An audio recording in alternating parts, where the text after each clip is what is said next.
Good day everyone. I welcome you all to the course on biological data analysis and visualization with R. My name is Ridhiman Dhar. I am a faculty in the Department of Bioscience and Biotechnology at IIT Kharagpur. So as you can see from the course name, there are two parts in this course. So the first part is focused on biological data analysis, of course with R. And here in this part we will be talking about different analysis techniques taking real data. So this part will be focusing on data analysis and how to do this analysis and how to infer meaningful outcomes, right, and generate new inferences. The second part of the course is focused on visualization techniques. So once we have done the data analysis part, we want to represent the results in a graphical format, right, so that we can communicate our results to the audience, to the readers, or to whoever you want to. So it's very important in today's world that we represent our results in a very nice aesthetic way and an appealing way, so that readers can understand the outcome or the inferences very easily. At the same time, they would have to be insightful. So we cannot just make them very simple visualizations. They should be insightful with the information that is there, right. As you probably all know that data sets are getting bigger in biological sciences as well as in medicine. So when we start processing these data sets, we need to remember a lot of techniques, small technical details, so that whatever inferences that we draw will be meaningful and correct, right. That is very important, because some of these inferences are going to affect research, not just research, but also maybe clinical outcomes and patient well-being. So with that introduction, I will start the first lecture. So in this lecture, we will be talking about two topics mostly. So we will first introduce R. So some of you may be familiar with R language, but maybe some of you are not. So to be on the same level, we will introduce R, right, with a very brief introduction and background about R. And then in the second part, I will give you a course overview, what we are going to cover in this course. So as I mentioned, there will be two parts, right, the data analysis techniques as well as the visualization part. Okay, so let us start with the first part, which is the introduction to R. So what is R? So R is a statistical programming language. So this is a programming language that was developed for statistical computing and visualization.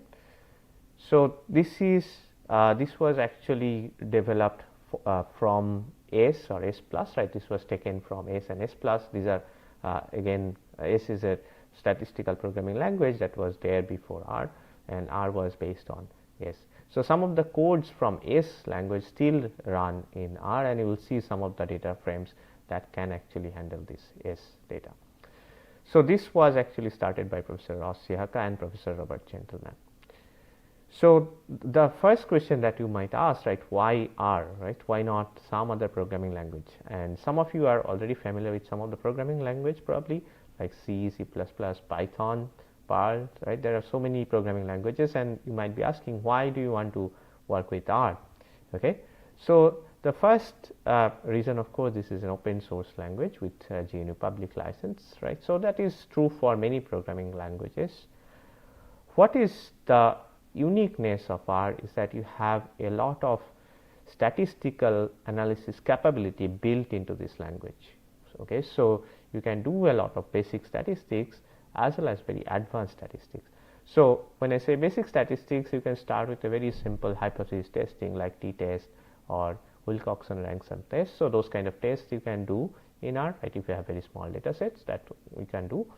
But also you can build much more complex models with much bigger data sets, right. That is where the power lies, and that will be the focus of this course. Of course, in the first few classes, when you introduce these data structures, basic statistical analysis, we will talk about this how to process these small data sets, right. So that will be the first step before we actually take on the more advanced statistical analysis with bigger data sets. Okay, so we'll do that in this class.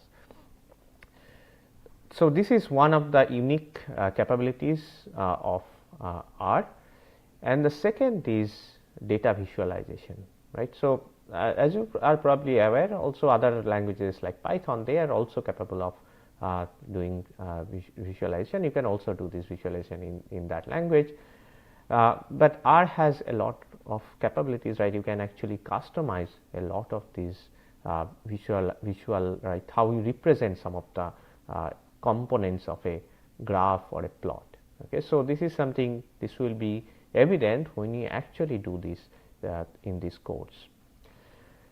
The third part, of course, is there are many built-in packages, right. So for not just biological data, but for many types of data sets across different fields, and these packages are built with specific applications in mind. So that's why these packages are really widely used over many different fields, not just biological data. So we'll come across these packages, we'll discuss some of these R packages, and we'll take some examples, and we'll actually analyze our own data sets with these packages. The next question, of course, is why do we want to use it for biological data analysis? Okay, so in general, R is okay. So one of the first things I'll mention is that R actually has a dedicated package repository for bioinformatic analysis. Okay, so which can handle different types of biological data, and it's called Bioconductor. So we'll introduce Bioconductor, we'll introduce different packages in Bioconductor, and we'll use some of those Bioconductor packages to analyze our own data. We also have purpose built packages. So for example, you will see there are packages that are developed for example, doing differential gene expression analysis. There are packages that are built for example, linear regression.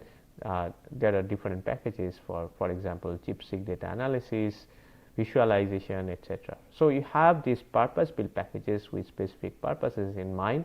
So, and these are across different applications. So we can just take these packages and apply to our data to actually get the insights that we are interested in. And as I said, they are widely used for a variety of data types, because there are packages that are built for these purposes. And just to give you some example, right. So we have gene expression data sets. For example, you can have bulk and single cell RNA sequencing data sets that we can use through R, and we can also, for example, use methylation analysis or epigenome data with these packages. Now, one of the other things is how are you going to do this, right? So why again continuing with this, right? We can apply advanced statistical techniques on these big complex data sets. So as some of you are probably familiar, right, the biological data sets are getting really big now and very complex from multiple experiments, and we need to apply advanced statistical techniques to process them. Okay, so this is something that's very important. The statistics is very important so that you get correct inferences. Okay, we'll be talking about some of this during the course. Of course, once you take these data sets, big complex data sets, and apply these statistical techniques along with visualizations, you can get novel biological insights. Okay, so some of these insights will be very meaningful, so that you can pursue different directions, right. You can test them further, maybe with different experiments, maybe different tests, maybe laboratory tests or clinical tests, so that you get different insights. You can also visualize these analysis results, as I said, and we can customize them to minute details. Okay, so this is something that's also very helpful for us, right. So we can customize in different ways for every data set, for every type of experiments, for every type of analysis or clinical data. We can customize our visualization. The base functions might remain the same, but you can actually explore or represent them in different ways. As I also mentioned, right, not just the statistical techniques, but also the visualization part is also very important for our understanding. So, this is something it will be clear once we actually discuss, for example, principal component analysis. Right, these are incredibly powerful techniques that can actually allow us to visualize the complexity of the data and derive meaningful insights.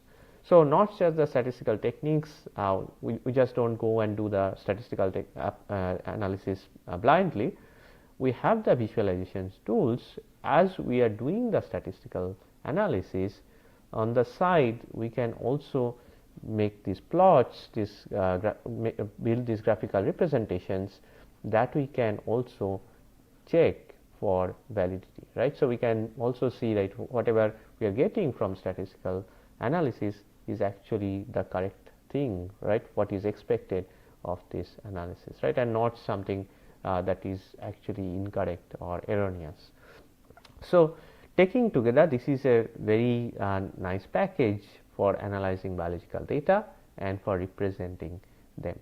What is also very important is that these packages are still being built, right. There are many groups that are developing different types of packages, right. As new data sets are coming into the field, many groups, many research labs are building these packages that can help us analyze these data sets, right. So, this is something, this is an ongoing field, right. There are a lot of different insights that we are getting, lot of tools, a lot of new tools that are coming into the field, and this is expanding the scope of application of this method or this language. So, with that we will go into the course overview part, where I will briefly discuss what would be the agenda for the next 7-8 weeks. So, let us move on to the course overview part.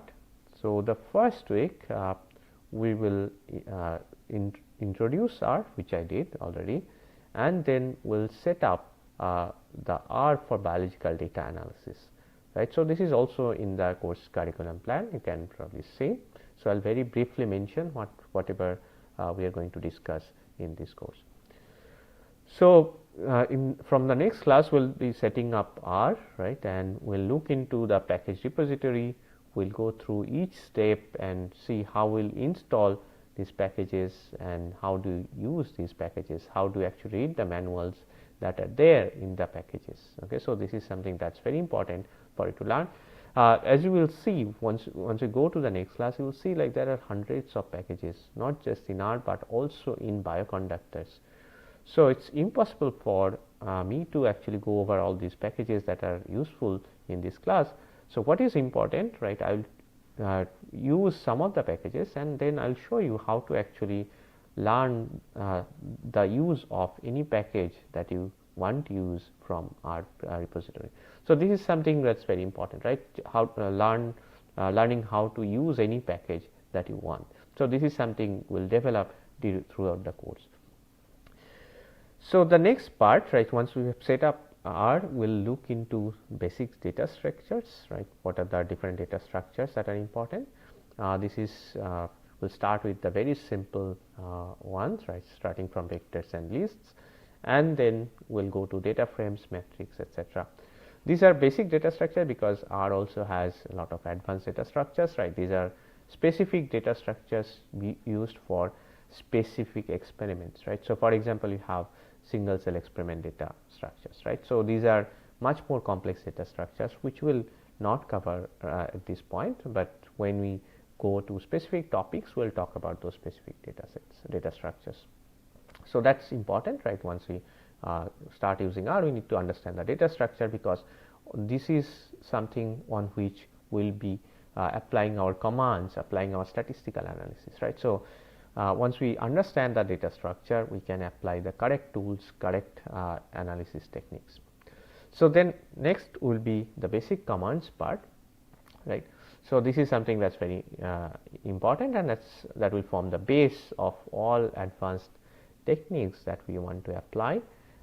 So, this is something that we will cover in the first week. We will talk about basic commands, and then we will talk about data import and data organization. Okay, so how do we actually import data sets, right? So let's say you have done some experiments and you want to import that data. So how do you actually structure that data so that you can import in R? Okay, so that is one part. Then of course you also need to know how we actually organize the data or manipulate the data inside R before you apply any statistical technique, right? So there are some steps that is very important, right? For example, when you are importing a data set, you need, for example, the data information, right? Sample information. So usually we import data in matrix form, so we need sample information and maybe some other information, feature information, etc. So how do we actually extract those information from the data? How, if we want to reorganize certain parts, how do we actually deal with that? That's very important, right? Sometimes you also have missing data, right? So for example, some of the features, when you are collecting data for certain features or certain experiments, from certain experiments, certain techniques, maybe for some samples you do not have certain data points, right? So missing data points is a challenge in all types of data and also in biological data. So how do you handle this missing data, or how do, if you don't want to deal with this missing data, or you don't want to use the samples where you have missing data, we need to talk about how we actually handle those, right? So this will all come under the data organization part. So this is the overview for the first week. In the second week, we'll talk about basic statistical analysis and data visualization techniques. So some of the basic statistical techniques, basic statistical test, most of you are familiar with, like t-test, Wilcoxon test. So that's something that I'll just show you briefly how to implement this in R, or maybe you are already aware. So the focus will be now slightly more advanced analysis, right? For example, we'll talk about correlation analysis, what kind of input data you give to correlation analysis, and what kind of output you get from correlation analysis, and how to interpret the results, right? This is something that's important. And also along with that, how to visualize this correlation, right? Can you generate a plot where you can see this correlation very nicely, right? And can you fit a trend line, etc. So all those things you can do in R. So this is something we'll discuss. Then we'll be talking a little bit about parametric and non-parametric tests, right? So you might have heard about t-test, ANOVA, etc., or chi-square test. So they come under broadly two categories of tests, like parametric and non-parametric tests. And there are certain assumptions that are in there for parametric and non-parametric tests, right? So we'll talk about these assumptions. This is something that's important before you apply to any data, any biological data. Okay, whether you are applying the right test, that's very important for whatever you are getting as output. Then we'll talk about analysis of variance, different experimental designs that we use for biological data analysis that we can use, different types of ANOVA, right? One-way ANOVA, fixed effect models, etc. So then we'll move on to the basic data visualization techniques, very simple plots, right? So for example, mean SD plots, this is something that's the simplest probably. Then we'll also talk about box plot, maybe violin plot. So how do you generate these plots in R? So, and as I said, you can customize different aspects of these plots, like the scale and the axis, the color of the points, lines, etc. You can add extra lines, etc. So all these things you can do in R, and this is where we'll talk about those. So one class will be focusing on these basic data visualization techniques. Once we have talked about these basic visualization techniques, we'll move on to slightly more advanced. So that's why I mentioned intermediate. It's not really advanced, but intermediate, so that these are slightly more complex methods, okay, and they can actually visualize more complex data sets, right? So for box plots, mean SD plots, these are simpler data sets, whereas when you move to intermediate data visualization, we'll talk about more complex data sets, right? So the goal is to, at the end of this course, you should be able to analyze these very complex big data sets, as well as you should be able to visualize them, right? You should be able to plot the data sets or the analysis results, etc. So we'll talk about this intermediate data visualization. So the week 2 will be focusing on basic statistical analysis and data visualization techniques.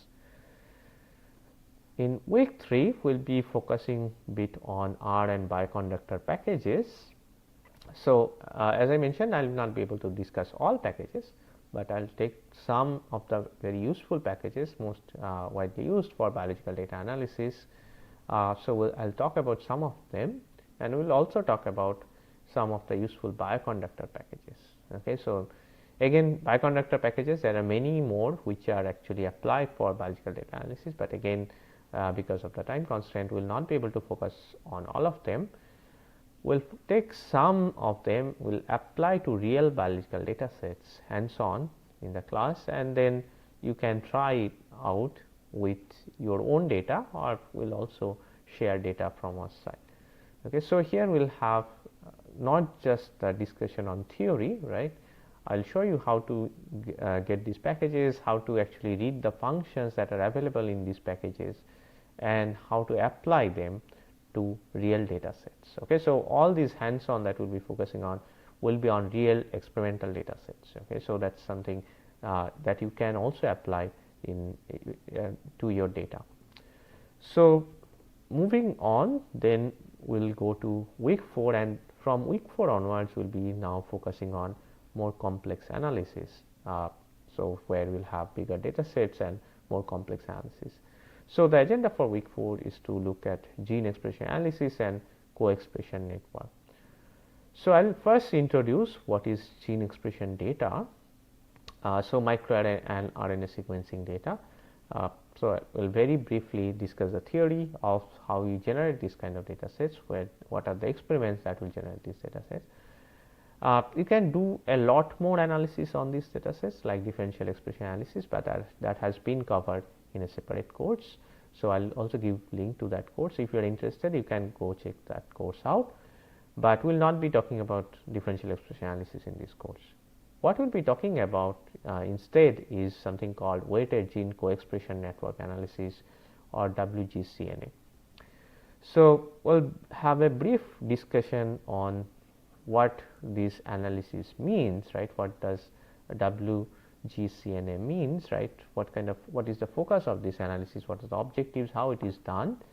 So this will be discussed in the theory part, and then we'll discuss the hands-on part, right? Where we'll take a real gene expression data set, and this is where the first part will be important, right? Gene expression, when you discuss gene expression data, so that you will be able to understand how gene expression data would look like, and then we'll apply this analysis and we'll look into the inferences and the outcomes of this analysis, right? So this is something that will be the focus of this week 4, right? So we'll be focusing on weighted gene co-expression network analysis, and we'll be moving slightly towards how we can understand gene regulation, right? So that is something that's the goal of this kind of analysis, right? So if we can understand gene regulation from this analysis. So the next week, the week 5, we'll take another problem, right? Problem set, where we'll be looking at analysis of ChIP-seq data, right? Chromatin immunoprecipitation sequence data in R. And so first we'll introduce what is ChIP-seq, right? So this is something some of you might be familiar with, but we'll discuss this in very brief so that we understand the background, how this data set is generated, what are the technical issues that might arise, what kind of controls that we need, right? All these things will be discussed. And then we'll also talk about the pipeline, right, in the theory part, right, how we actually need to process these data.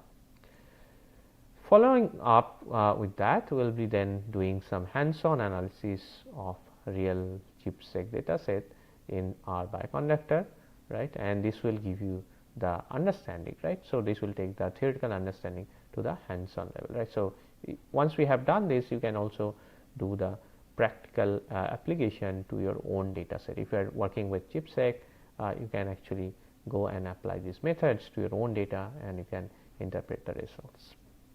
So these are the couple of applications that we'll be talking about. The next week, the week 6, will be focused on regression models. Okay, so This is something that's becoming very, very important now, especially with emergence of big data sets, right. So, we should be able to build regression models on this data, and we can build predictive models, okay. Not just regression models where we get like for example, the linear relationship between two variables or multiple variables. We want to build predictive models where we can predict certain outcomes from other features or other variables, right. So, this is something that is very, very important. We will discuss this in much more detail as we go into this regression models part, right. So, we will be focusing not just on building how to build the models, but also the predictive modeling, right. So, we can predict certain outcomes. When we build these regression models on big complex data sets with many variables, one of the problems that we will face is something called multicollinearity. So, this is something again we will discuss this term, what is multicollinearity and how we can address these issues, etc. So, this is something that we will be talking about in this course, right. So, what kind of techniques that we can apply to avoid these issues of multicollinearity. We will then talk about logistic regression very briefly, and what are the applications of logistic regression. So, logistic regression again is applied for prediction, classification tasks. So, we will talk about predictive models with logistic regression. So, we will not just talk about theory of these models, etc. We will actually apply this hands on with biological data sets. Okay. So, our own data sets we have, we can apply these models, and which will tell us or give us very new or novel insights. So, moving on to the next week, week 7, we will talk about dimensionality reduction techniques, which we will talk about principal component analysis. So, this is a linear dimensionality reduction techniques, but there are also non-linear dimensionality reduction techniques. So, principal component analysis is very, very useful for big data sets. It tells us different patterns, it can give us different patterns, etc. And it is also sometimes used for gene expression data sets, right, to understand how gene expression varies, etc. It has a lot of applications. We will take some data sets and we will apply principal component analysis, and we will see how it helps us in understanding the biology of a system. So, again we will discuss the theory, and we will also have hands on part here, and we'll, as I said, it is applied on big complex data sets. So, we will also interpret the results. Very briefly, we will also talk about nonlinear dimensionality reduction techniques. Moving on to week 8. So, this will build on the regression models and the dimensionality reduction techniques. We will be talking about decision trees and random forest.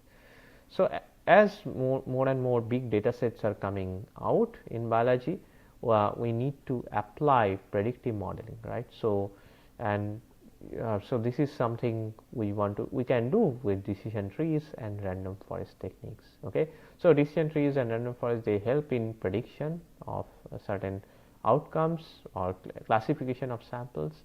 So, this is something that is very, very useful now in biological data.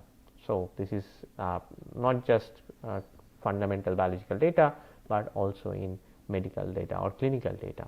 So, we will talk about this decision trees and random forest techniques, and we will take hands on random forest analysis in R. So, random forest is an evolution of the decision trees, right. So, it is derived from decision trees. So, the key points of this course. So, we will understand the basic principles of these different statistical techniques that we will be talking about, right. So, we will discuss the theory so that you understand what we are working with, what kind of data we will get, and then we will also have the application with hands on analysis. So, this is something that is very, very important, so that we also apply these different techniques, and we also do the visualization ourselves to actually understand the interpretations and the results, right. So, that is very important for learning, and we will also share all the codes that we use, and other data sets that I use will be shared, because many of these data sets are public, right, our own data sets or publicly available data sets. So, you will get access to these data sets. So, if you want, you can apply these techniques to your own data sets, or you can also apply this to these data sets so that you understand the techniques better. Here are some references for this class. So, just to summarize, as I said, R is a powerful programming language for biological data analysis. So, it has this built-in statistical techniques as well as the visualization techniques. In addition, you have built-in packages for specific bioinformatic analysis with specific applications in mind, so that you can apply to specific use cases. And here we have advanced statistical techniques that are implemented within the language, and we can generate important biological insights. Along with that, we have rich visualization techniques, right, which not only helps us understand the data better, but also helps in meaningful communication of the results. Thank you.